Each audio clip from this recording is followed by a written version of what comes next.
যুক্তরাষ্ট্রে বসবাসকারী ন্যাচারালাইজড বা বিদেশি বংশোদ্ভূত নাগরিকদের জন্য এক উদ্বেগের খবর। আইনি অভিবাসন প্রক্রিয়া আরও কঠোর করতে ট্রাম্প প্রশাসন এবার তাদের নাগরিকত্ব বাতিলের বিশেষ ক্ষমতা বাড়ানোর পরিকল্পনা করছে।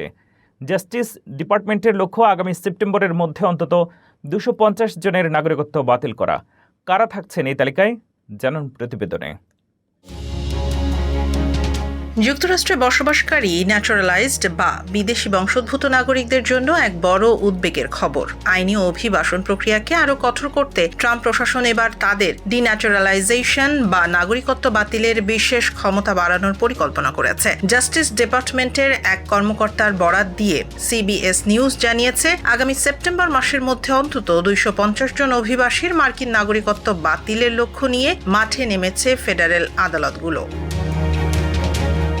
আমেরিকার ইতিহাসে এই পদক্ষেপকে অত্যন্ত আক্রমণাত্মক হিসেবে দেখা হচ্ছে। পরিসংখ্যান বলছে 1990 থেকে 2017 সালের মধ্যে মার্কিন সরকার প্রতি বছর গড়ে মাত্র 11টি নাগরিকত্ব বাতিলের মামলা দায়ের করেছিল। সেই তুলনায় এক বছরে 250টি মামলার এই লক্ষ্যমাত্রা একটি বিশাল ও নাটকীয় বৃদ্ধি। মূলত যারা অতীতে ইমিগ্রেশন আবেদনে কোনো অপরাধের তথ্য গোপন করেছেন বা জালিয়াতির আশ্রয় নিয়েছেন, তাদের নাগরিকত্ব কেড়ে নিতেই এই বিশেষ অভিযান।